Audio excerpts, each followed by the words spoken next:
Praise the lord, హల్లెలూయా.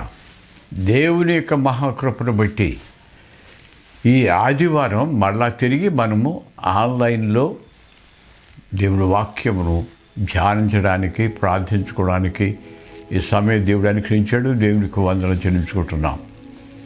మరి గత దినాల్లో మనం దేవుని యొక్క వాక్యముని ఆలయంలో కూడుకొని ప్రార్థించాం. మరి ఇప్పుడైతే ఈ నెల అంతా కూడా ఇలాగనే ఆన్లైన్లోనే దేవుని వాక్యాన్ని మన కుటుంబాల్లో చేరుకుని సృష్టించుకుందాం. మరి దేవుడిచ్చిన ఈ మంచి తరుణంకై మీరు అందరూ కూడా క్షేమంగా, సుఖంగా నిలిచి ఉండాలని మా ప్రార్థనలో దేవునికి విజ్ఞాపన చేసి ఉన్నాం. అటువంటి కృప దేవుడు అందరికీ అనుగ్రహించును కాక. ప్రార్థన చేసుకుందాం. పరమందు ఆశ్చర్యమైన మా ప్రియమైన తండ్రి, నీ పరిశుద్ధ నామమునకు స్తోత్రములు స్తోత్రములు స్తోత్రములైనా. ఈ భయంకరమైనటువంటి కరోనా వ్యాధి వ్యాపిస్తున్న దినాల్లో మరలా మమ్మల్ని ఇంతవరకు కూడా కాపాడేందుకు వందనములు.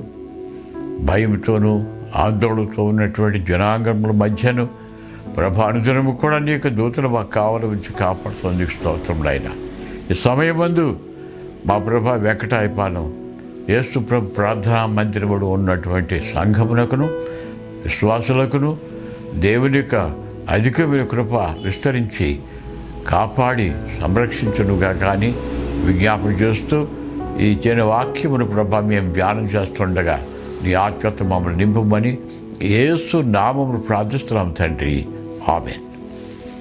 ఈ సమయంలో ఒక కీర్తనలో 2-3 చరణాలు పాడుకుందాం.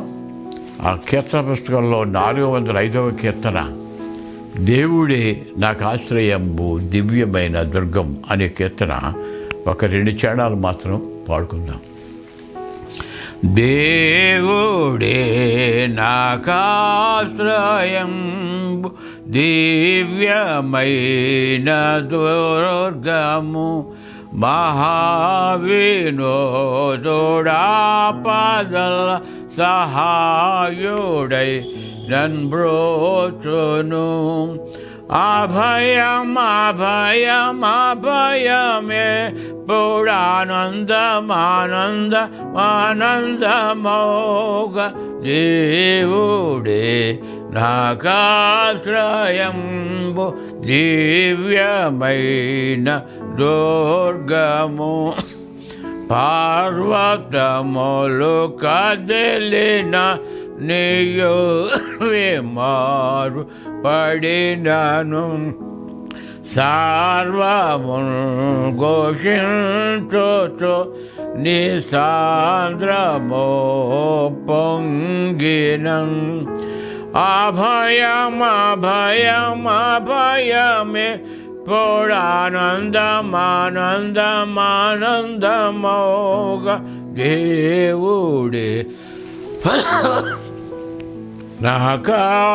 నాకాశ్రయంబు దివ్యమైన దుర్గము. దేవుడెప్పుడు తోడు కాగ దేశము వర్ధిల్లును. ఆతావోనందు ప్రజలు మిగుల ధాన్యులై వసింతురు. అభయం అభయం అభయమే పుడానందమానంద ఆనందమోగ, దేవుడే నాకాశ్రయంబు దివ్యమైన దుర్గము. దైవగ్రంథము నుండి దేవునికి వాక్యమును చదువుకుందాం. మొదటగా మత్తయి సువార్త 8వ అధ్యాయం 23వ వచనం నుండి 27వ వచనం వరకును దేవుని వాక్యాలు వ్రాయబడి ఉన్నది. మత్తయి సువార్త 8వ అధ్యాయం 23వ వచనం నుండి 27వ వచనం వరకు నేను చదువుతున్నాను. బైబిల్ ఉన్నవారు చూడొచ్చు. ఆయన ధోని ఎక్కినప్పుడు ఆయన శిష్యులు ఆయన వెంట వెళ్ళిరి. అంతటా సముద్రం మీద తుఫాను లేచి అందున దోణి అలల చేత కప్పబడెను. అప్పుడు ఆయన నిద్రించుతుండగా వారు ఆయన యొద్దకు వచ్చి, ప్రభువా, నశించుతున్నాం, మమ్మల్ని రక్షించుమని చెప్పి ఆయన్ను లేపిరి. అందుకు ఆయన, అల్పవిశ్వాసులారా, ఎందుకు భయపడుతున్నారని వారితో చెప్పి లేచి గాలిని సముద్రమును గద్దెంపగా మిక్కిలి నిమ్మళమాయను. వారు ఆశ్చర్యపడి, ఈయన ఎట్టువాడో, ఈయనకు గాలియు సముద్రమును లోబడుతున్నవని చెప్పుకునిరి. మరి ఇక్కడ దైవవాక్యములో ఒక సంఘటన గురించి, గొప్ప సంఘటన గురించి చెప్పబడింది. ఈ సంఘటన మన ఆధ్యాత్మిక స్థితిని పెంచుకోవడానికి అందులో ఉన్న ముఖ్యమైనటువంటి కొన్ని విశేషములను మనం ధ్యానం చేయాలని కోరుతున్నాం. ఇదే వాక్యం మార్క్సు వార్త 4వ అధ్యాయం 38-39 వచనంలోని మరొక రీతికి ఇక్కడ రాయబడి ఉన్నది. మార్క్సు వార్తలోని ఈ వాక్యం కూడా చదువుతున్నాను నేను.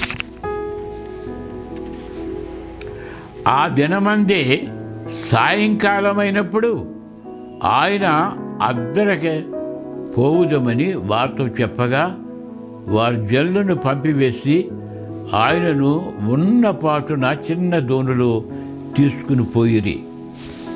ఇక్కడ దేవుని వాక్యం చెప్పబడుతుంది. యేసు ప్రభువారు సాయంకాలం వస్తుంది, మనం అద్దరికి వెళ్ళాలి, అద్దరు ప్రయాణం ఇది కనుక పంపివేయమని చెప్పి జనం పంపివేసి ఒక చిన్న దోణిని తీసుకుని దాని మీద యేసు ప్రభుని ఎక్కించుకొని వారు ప్రయాణం మొదలుపెట్టారు. అలాగా ప్రయాణం మొదలుపెట్టి సముద్రంలో వెళుతుంటుండగా అకస్మాత్తుగా గాలి తుఫాను నీచింది. యేసు ప్రభు పైకి అమరం మీదకి వచ్చి అక్కడ కొంత విశ్రాంతి తీసుకోవడానికి పడుకుని నిద్రపోతున్నాడు ఆయన. అలాంటి సమయంలో ఈ శిష్యులు ఈ దోణిను కాపాడుకోవడానికి పెద్ద పెద్ద కెరటాలు వచ్చి పైకి వచ్చి కింద పడిపోతుంటే దోణిలోకి నీరు వచ్చేసిపోతుంది, మునిగిపోయినా ముందు దోణి. వారు ఎన్నో ప్రయత్నాలు చేశారు, దాన్ని కాపాడుకోలేకపోయారు.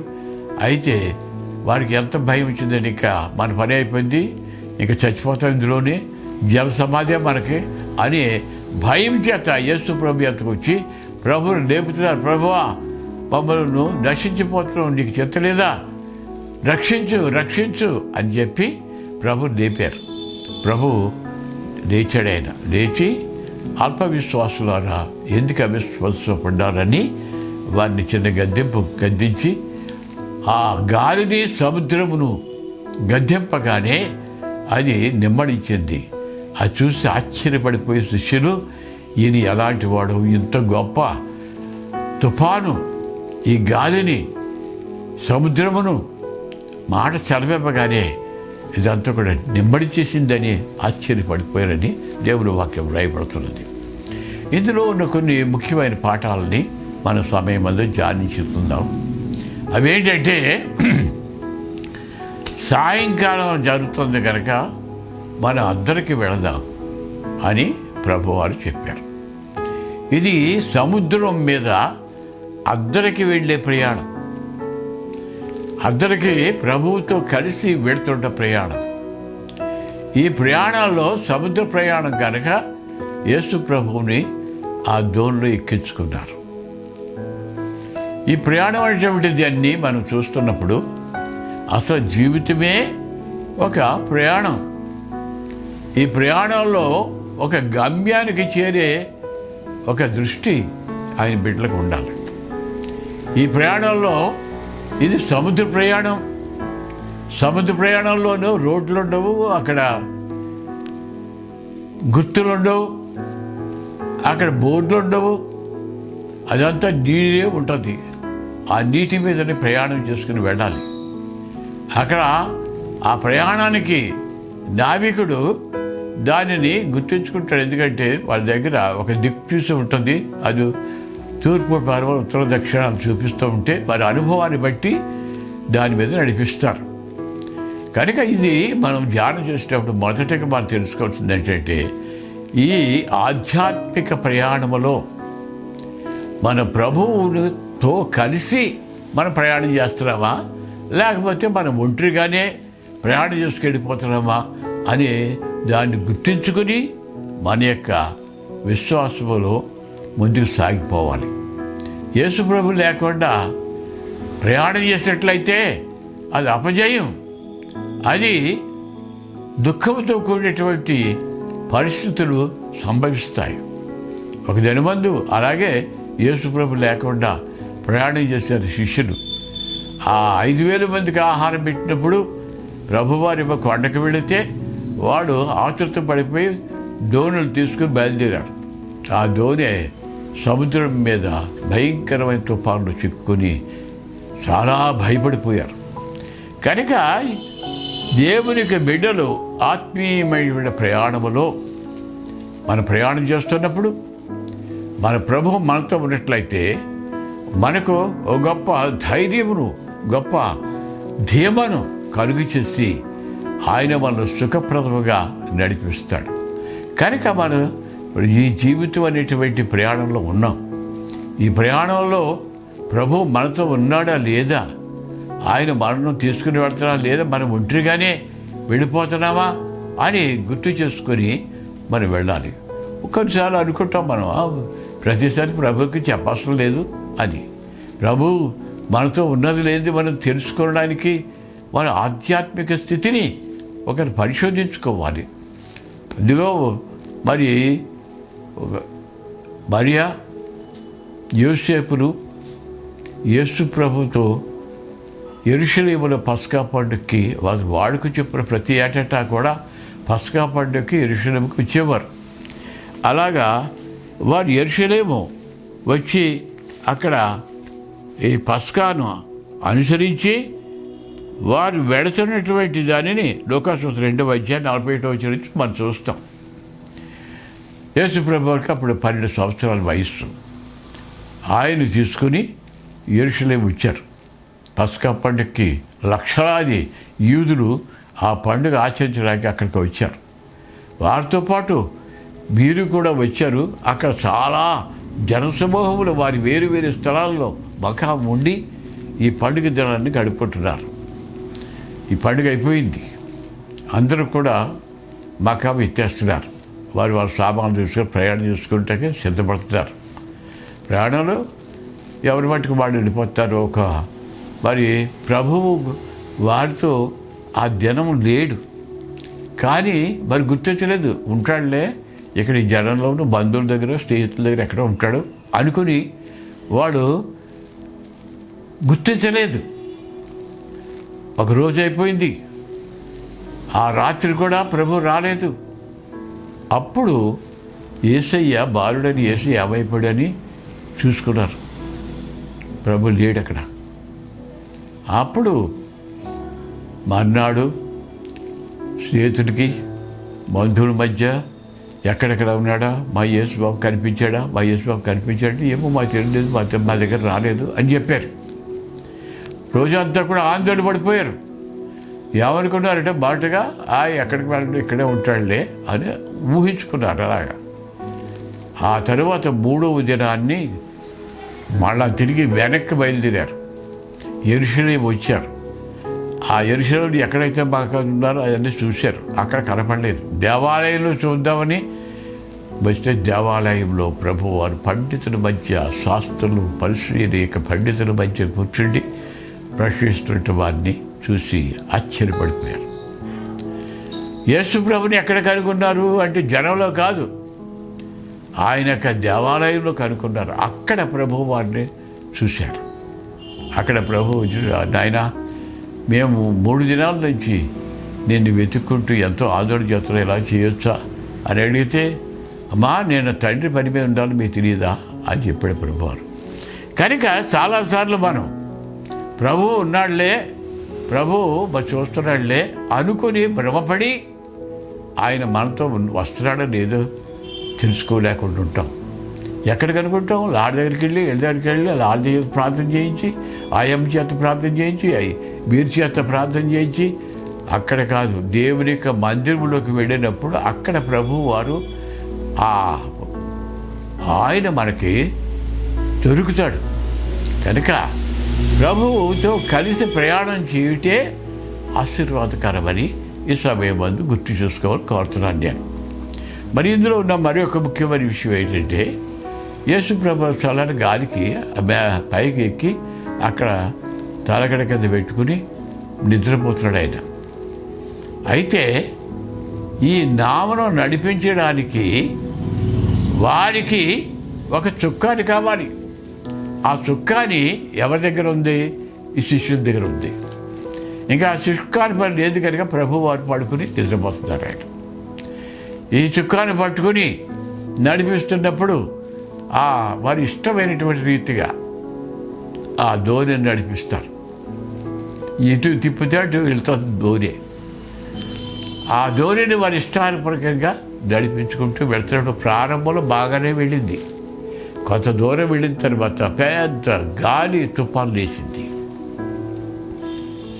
ప్రియమైనటువంటి సహోదరి సహోదరులారా, చుక్కాని మన దగ్గర పెట్టుకుని ప్రభువుని నడిపించమని మనం కోరుతాం. ప్రభువుని చుక్కానానికి చేతికి ఇవ్వం, మన దగ్గరే ఉంచుకుని మనం నడుపుకుంటూ పర్వాలేదు అని అనుకుని వెళుతున్నప్పుడు అది ఘోరమైనటువంటి పరిస్థితుల్లోకి చిక్కుకుంటుంది. పెద్ద గాలి వేసేసింది. చుక్కాన్ని మీరు చేతులు తిప్పుతున్నారు కానీ ఆగడం లేదు. పెద్ద పెద్ద కెరటాలు వచ్చేస్తున్నాయి. కెరటాలు వచ్చి దీనిలో నోలో పడిపోతున్నాయి. ఇంకా దాన్ని కంట్రోల్ చేయలేని పరిస్థితి వచ్చేసింది. మనం చాలాసార్లు ప్రార్థన చేస్తాం, కుటుంబాలు ప్రార్థన చేస్తాం, మనం ప్రతి విషయాన్ని గురించి ప్రార్థన చేస్తాం. కానీ చుక్కానేమో మన చేతులు పెట్టుకుని ప్రభువుని నడిపించమని కోరుతాం. దైవభక్తులు డాక్టర్ ఏబి భాస్కరమణి గారు కీర్తన రాశారు. అందరం కూడా పాడుతున్నటువంటి కీర్తనే. అది చక్కనటువంటి భావంతో చిన్న చిన్న మాటలతో గంభీరమైన భావాన్ని ఇస్తున్నటువంటి ఆ కీర్తనను ఒకసారి 1-2 చరణాలు పాడుతున్నాను నేను. నడిపించు నావా నడి సాంద్రమున దేవా నవజీవన మార్గమునా నా జన్మ తరింపా నవజీవన మార్గమునా నా జన్మ తరింపా నడిపించు నావా నా జీవిత తీరమునా నా పజయ భారమునా నలిగిన నా హృదయమును నడిపించు లోతునకు నా ఆత్మ విరబోయా నా దీక్ష ఫలింపా నా నావలు కాలిడుము నా సేవ చేకొనుము నా నావలు కాలిడుము నా సేవ చేకొనుము నడిపించు నావా.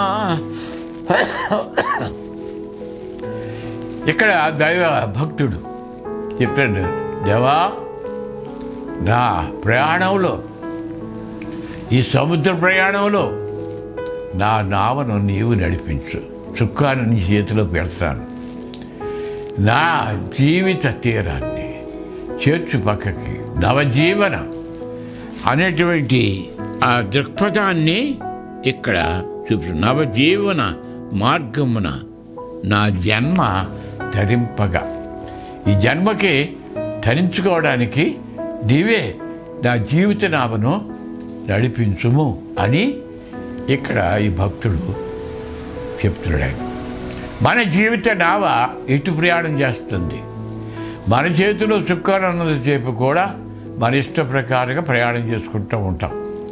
కానీ మన యొక్క చుక్కాన్ని ప్రభు చేతులు పెడితే ఆ ప్రయాణం క్షేమంగా సుఖంగా అది దరికి చేరుతుంది. కనుక ఈ అద్దరికి వెళ్ళే ఈ ప్రయాణం, పరలోక రాజ్యం అద్దరికి వెళుతున్నటువంటి ఈ ప్రయాణం దేవుని యొక్క మహిమ నిమిత్తం ఉండాలంటే దేవుని యొక్క సన్నిధానములో మన జీవిత యాత్రను పెట్టాలి.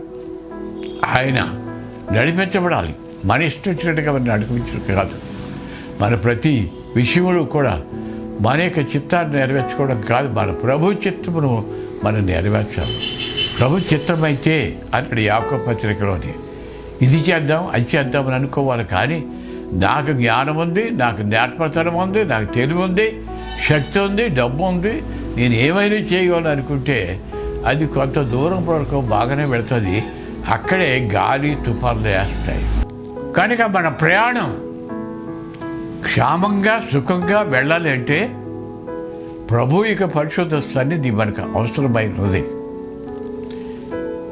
ప్రకటన గ్రంథంలో 3వ అధ్యాయం చెప్పడినట్టు ప్రభువు మన కోసం వెతుక్కుంటూ వస్తున్నాడు. ఆయన, ఇదిగో నేను తలుపు యొద్ద నిలుచుండి తట్టుతున్నాను, ఎవడైనా నా స్వరం విని ఎడలా నేను వాళ్ళ నువ్వు లోనికి వచ్చి వాళ్ళతో కలిసి భోజనం చేయదు అన్నాడు. ఆయన స్వరాన్ని మనం గుర్తుపట్టాలి. లోకంలో ఎన్నో స్వరాలు వినపడుతూ ఉంటాయి, కానీ దేవుని బిడ్డలు తండ్రి యొక్క స్వరాన్ని గుర్తుపట్టాలి. మనలో ప్రభు అనేకసార్లు మనతో మాట్లాడుతున్నాడు. ఆయన మనం స్వరాన్ని గుర్తుపట్టడం లేదు. తలుపు తడుతీ అని తడుతున్నాడు. ఆయన తీయడలు గుర్తించడం లేదు. గుర్తించకపోయినట్లయితే చీకటి బ్రతికే, శ్రమతో కూడి బ్రతికే, భయంతో కూడి నాశ సంబంధమైనటువంటి బ్రతికే అయిపోతుంది. కనుక మనం గుర్తించుకొని మనం తలుపు తీసిన ప్రభు మనతో వస్తాడు. ఆయన వచ్చినట్లయితే ఆయనతో పాటు అన్ని సంబంధమైనటువంటి ఆశీర్వాదాలు వస్తాయి. నీ ఉన్నీడలా నాకే విధమైనటువంటి లోటు ఉండదన్నాడు. నీ ఉంటే నాకు చాలు నేసయ్యా అన్నాడు. ఎందుకంటే నీ ఉన్నట్లయితే నీతో పాటు అన్ని వాగ్దానములు, అన్ని సంబంధమైనటువంటి ఆశీర్వాదాలు నాకు కలుగుతాయి అన్నాడు. కనుక ప్రభు మనల్ని వెతుకుంటూ వస్తాడైనా ఆయన మనం గుర్తుపట్టుకి ఆయన ఆహ్వానం చేసుకున్నట్లయితే ఈ సమయంలో మరి ప్రభు వారు నిద్ర నుండి లేచాడు. ఆయన లేచి ఆత్మవిశ్వాసులారా ఎందుకు అవిశ్వాసపడ్డారు? మీలో ఆత్మవిశ్వాసం ఉన్నది. ఎందుచేతంటే మీరు ఇంకా గ్రహించలేకపోతున్నారు. ఆయన వెతుక్కుంటూ వస్తున్నాడు. ఆయన్ని మనం పిలుచుకున్నట్లయితే మన యొక్క ప్రమాద స్థితిలో ఆయన మనలో ఆదుకుంటాడు. ఆయన ఇందులో చక్కనటువంటి ఒక చిన్న భాగాన్ని గుర్తు చేయాలని కోరుతున్నాను నేను. పరమగీతాలు 5వ అధ్యాయంలోని ప్రియుడు ప్రియురాలు గురించి ఇక్కడ వ్రాయబడుతూ ఉన్నది. ప్రియుడు ప్రియురాలను కలుసుకోవాలని ప్రియురాల దగ్గర కొంత సమయం గడపాలని బయలుదేరాడు. ఇక్కడ దేవుని వాక్యంలోని 5వ అధ్యాయం 2వ వచనం దగ్గర చదువుతున్నాను నేను నిద్రించితనే కానీ నా మనసు మేలుకొని ఉన్నది. నా సహోదరి, నా ప్రియురాలా, నా పావురమా, నిష్కళంకురాలా ఆలకింపు. నా తల మంచుకు తడిసినది, నా తల వెంట్రుకలు రాత్రి కురియు చినుకులకు తడిసినది. నాకు తలుపు తీయ మనసు, నా ప్రియుడు వాకిలి తట్టుతున్నాడు. నా ప్రియుడు వచ్చాడు, తలుపు వేసుకున్నాను నేను. నా ప్రియురాలా, నా ప్రాణేశ్వరి, నా మంచులో నా తల తడిసిపోయింది. ఈ వానజల్లులతో నా శరీరం అంతా కూడా తడిసిపోయింది. నీకోసం నేను వచ్చాను. నేను తలుపు తీ అని తట్టాడు. కానీ నేను వస్త్రం తీసివేసిని, నేను మరలా దాన్ని ధరింపనేలా? నా పాదములు కడుక్కుంటుని నేను మరలా వాటిని మురికి చేయనేలా? తలుపు సందులో నా ప్రియుడు చెయ్యి ఉంచగా నా అంతరంగము అతని ఎడల జారికొనెను. నా ప్రియునికి తలుపు తీయ లేచి తిని నా చేతుల నుండి నా వేళ్ల నుండి జటామాంసి గడియల మీద స్రవించెను. నా ప్రియునికి నేను తలుపు తీయనంతలో అతడు వెళ్ళిపోయాను అని. ఎంతో ప్రయాసంతో వెతుక్కుంటూ ప్రియురాల కోసం వచ్చాడు. మంచులో తడిసిపోయి తల, వానజల్లులో తడిసిపోయిన శరీరం అంతా కూడా తడిసిపోయినటువంటి ఆ రూపంలో వచ్చి తలుపు తడుతున్నాడు.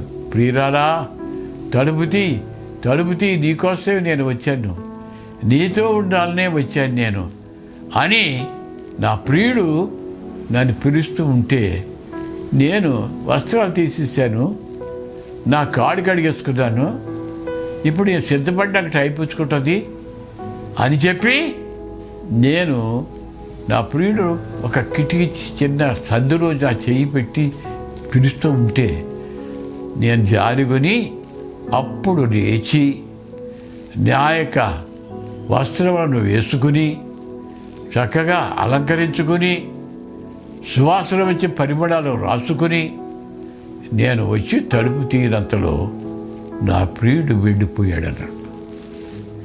వచ్చాడు, వెతుక్కుంటూ వచ్చాడు ప్రియురాలి కోసం. మన ప్రియుడైన మన ప్రభువు మనకు వెతుక్కుంటూ వస్తున్నాడు. ఆయన మనం ఇంకా సర్దుకోలేదు, మనం ఇంకా సిద్ధపడలేదు, మనం ఇంకా శుద్ధి చేసుకోలేదు అని నిర్లక్ష్యం చేస్తే మన ప్రియుడు వెళ్ళిపోతాడు. అప్పుడు లేచి వీధుల్లో పడ్డది. ప్రియురాలు కనపడ్డ యెరూషలేము కుమార్తెతో చెప్తున్నది, నా ప్రియుడు కనిపించాడా, నా ప్రియుడు కనిపించాడా, కనిపిస్తే చెప్పండి, నీ ప్రియురాని కోసం వెతుకుతుందని చెప్పండి. అంతగా మా అందరికంటే నీ ప్రియుని గొప్పతనం ఏమిటి అని అడుగుతున్నారు వాళ్ళు. ఏమిటా, నా ప్రియుడు ధవళవర్ణుడు, రత్నవర్ణుడు, 10,000 మందిలో నేను గుర్తు చేయగలను. ఎంత జనం ఉన్నా కానీ నా ప్రియుడు నేను గుర్తించగలను. ఆ మాటలు మనం గుర్తించవలసింది. నా ప్రియుడు ధవళవర్ణుడు, తెల్లగా ఉండేటువంటి వాడు. తెల్లదనం పరిశుద్ధతకు గుర్తు, పరిశుద్ధమైన వాడు, అతను పరిశుద్ధమైన వాడు. రత్నవర్ణుడు అన్నాడు. రత్నం ఎర్రగా ఉంటుంది. నా ప్రియుడు నా కోసం రక్తవర్ణంలోకి మార్చబడ్డాడు. శిలువ మీద తల మొదలుకొని కాళ్ళ వరకు రక్తదారులు కారి ఎర్రగా మార్చబడ్డాడు. అదంతా నా కోసమే, నా ప్రియుని కోసమే అని ప్రియురాలు ఇక్కడ చెప్తున్నట్టుగా మనం చూస్తున్నాం. మన ప్రియుడైన ప్రభు మన కొరకు రక్తదానం చేశాడు, రక్తంతో చిందించాడు. పరిశుద్ధుడైన నిత్యమైనటువంటి మహిమలు పరిశుద్ధ దూతల చేత ఎల్లప్పుడూ కూడా పరిశుద్ధుడు అని స్తుతింపబడుతున్నట్టు మన ప్రభు మన కోసం వచ్చాడు. ఆయన రత్నవర్ణుడు. ఇంత రత్నవర్ణుడు ఎందుకు అయ్యాడు? నా కోసం, నీ కోసమని. కనుక మన కోసం వచ్చాడు మా ప్రియుడు. తలుపు తడతా ఉంటే తలుపు తీయకుండా ఇంకా నేను సిద్ధపడలేదు, ఇంకా నా వస్త్రాలు తీసేసాను, నేను ఇప్పుడు ఇవన్నీ కూడా అలంకరించుకొని రావాలి, ఈ అలంకారం అన్నీ కూడా అయితేనే కానీ నేను తలుపు తీయనుకుంటే ఆయన వెళ్ళిపోతాడు. ప్రియమైన సహోదరులారా, మన యొక్క ప్రభువు మన కోసం వచ్చి తడిసిపోయి తలుపు తడుతుంటే నీ అలంకారాల కోసం, సిద్ధపాటు కోసం ఉన్నట్లయితే నీ ప్రియుడు వెళ్ళిపోతాడు. ఆయన పరిశుద్ధుడు, ఆయన రత్నవర్ణుడు. రికార్డ్ చేస్తున్నటువంటిది ఈ కరెంట్ సరిగ్గా లేక డిస్టర్బ్ అవుతుంది, ముక్కు కింద అయిపోతుంది కనుక త్వరలోనే ముగించేస్తున్నాడు. కనుక మనము మన ప్రభు యొక్క స్వరాన్ని గుర్తుపట్టాలి. ఇక్కడ యేసు ప్రభు వారి దగ్గరికి ప్రమాదకర పరిస్థితి వచ్చినంత చేత వచ్చి లేపారు. ప్రభు అంటారు, ఆయన అల్పవిశ్వాసులారా ఎందుకు భయపడుతున్నారు అని మనం గద్దించాడు ఆయన. ఎందుకంటే ఆయన ఉండగా తుఫాను రావచ్చు, గాలి విసరవచ్చు, సముద్రం పొంగిపోవచ్చు, భయానకమైన పరిస్థితులు రావచ్చు. కానీ ఆయన నశించిన కనుక ఆయనతో ఉన్నవారు కూడా నశించరు. మన ప్రభు మనతోటే ఉంటే ఎన్ని వచ్చినప్పటికీ వాటన్నిటినీ కూడా ఆయనే తరివేయగలిగినటువంటి శక్తిమంతుడు. అంచేత ఆయన లేచి సముద్రమును గాలిని గద్దెంపగానే వెంటనే నిమ్మడించినాయి. ఎలాగ నమ్మించేయి? లోకమంతా ఏకవేక ఏకనేసినా కానీ నిమ్మడించవు. సముద్రము ఘోషిస్తూనే ఉంటుంది. కానీ దీన్ని సృష్టించినటువంటి ప్రభు ఆయన కలిగి ఉన్నది ఏదో ఆయన లేకుండా కలిగి ఉండలేదు అని యోహాను చెప్పినట్లుగా ఆయనే సృష్టించాడు కనుక ఆయన ఒక మాట చెప్పగానే సముద్రము, గాలి, తుఫాను అంతా నిమ్మడించింది. ఆశ్చర్యపడిపోయారు.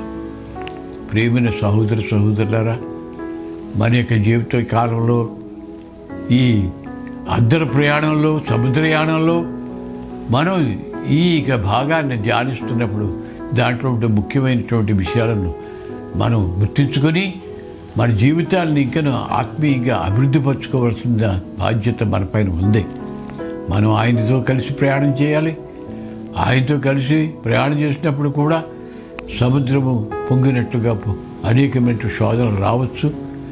ఆ ప్రభు దగ్గరికి ప్రమాదం వచ్చిన పరిస్థితుల్లో ప్రభు దగ్గరికి వెళ్ళారు. కానీ ఆ పక్కన ఎక్కడ ఎవరు వస్తారా అని చూడలేదు. ప్రభు దగ్గరికి వెళ్ళాలి. ప్రభు దగ్గరే మనం చేసుకోవాలి. ప్రభు వారిని ధైర్యపరిచి వారికి కావలసినటువంటి ఆదరించినటువంటి ప్రభు కనుక మనకని కూడా ఈ దినములలో మనం ఆందోళన చెందుతున్న మన జీవితాలని ప్రభు బలపరిచి శక్తివంతులు చేసి ఆయనతో కలిసి మనం ముందుకు సాగిపోయినట్లు ఈ యాత్రలో ప్రభు మనకు తోడుగా ఉండి దీవించాలని ప్రభు పేరున కోరి ఈ కొద్ది మాటతో ముగిస్తున్నాను. నేను ప్రార్థన చేస్తున్నాను. ప్రభా, మా దేవ, ప్రియమైన తండ్రి, నీ పరిశుద్ధరామని స్తోత్రములు తండ్రి. ప్రభా, నీ యొక్క పరిశుద్ధరామన ఆధ్యాత్మిక ప్రయాణంలో ఈ సముద్రయానం చేస్తున్నప్పుడు అందరికీ చేరాలని కాంక్షతో ఉన్నప్పుడు ప్రభా అనేకమైన ఆటంకాలు, అడ్డులు తగిలినప్పటికీ ప్రభు మాతో ఉన్నట్లయితే వాటన్నిటిని కూడా జయించి ప్రభు యొక్క కృప చొప్పున జయకరమైనటువంటి జీవితం రక్షిస్తాడు కనుక దేవునికి బిడ్డలైనటువంటి సంఘంలో ప్రతి కుటుంబానికి కలిగినటువంటి కష్టాలు, బాధలు, భయాలు, ఆందోళనలు అన్నిటిని కూడా ఆయనే తీసివేసి నెమ్మదిని, శాంతిని, సుఖమును, సంతోషం, క్షేమమును అనుగ్రహించుడని ప్రభు పాదం మీద విజ్ఞాపన చేస్తున్నాం. తండ్రి, మీరు దర్శించండి, వ్యాధిగ్రస్తులను ముట్టి స్వస్థపరచండి, కష్టాల్లో ఉన్న వారికి తోడేయండి. మా ప్రభా, నీకెందు నిర్లక్ష్యమైన స్వభావంతో ఉన్న వారిని మేలుకొల్పండి. ప్రభువా, నీ యొక్క పరిశుద్ధ రక్తం శుద్ధి చేయబెట్టి వారే నీ మహిమలు అందరినీ చేరినట్లుగా నీ పరలోక రాజ్యంలో చేరి నీ యొక్క మహిమలో పాలుగొప్పలు పొందు భాగ్యం దయచేయమని నీ పరిశుద్ధాత్మ సన్నిధి ప్రతి కుటుంబానికి అనుకరించి సంఘములు ఉన్న వారికి, నా స్వరం విన్న వారందరికీ కూడా ఆ కృపా దీవుని అనుకరించి బలపరచమని మా ప్రభువైన యేసుక్రీస్తు పేరిట విజ్ఞాపన చేస్తున్నాం తండ్రి. ఆమేన్. పరలోకమున మా తండ్రి, నీ నామం పరిశుద్ధపరచబడి గాక, నీ రాజ్యం వచ్చును గాక. నీ చిత్త పరలోకమంది ఎలాగునో అలాగనే భూమి అంత నెరవేరును గాక. మాకు కావలసిన ఆహారాన్ని మాకు దయచేయము. మరణస్తులు మేము క్షమించిన ప్రకారం మన నుండి క్షమించము. మా శోధంలోనికి తేక కీడుని తప్పించము. ఎందుకంటే రాజ్యము, బలం, మహిమయు నిరసనీయమైన తండ్రి. ఆమేన్. తండ్రిని దేవునికి ప్రేమయు ప్రభువైన యేసుక్రీస్తు కృపయు పరిశుద్ధాత్మ దేవుని నిండిన ఆశీర్వాదములు సంఘమునకును నా స్వరమైన ప్రతి వారికి సదాకాలం తోడైండును గాక. ఆమేన్. God bless you.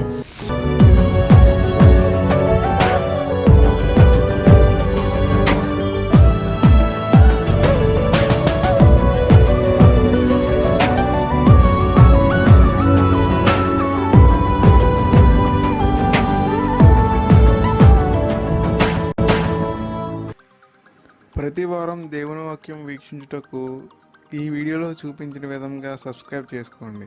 మరియు మీ ప్రార్థన అవసరతల కొరకు ఈ కింద చూపిస్తున్న నెంబర్ని సంప్రదించండి.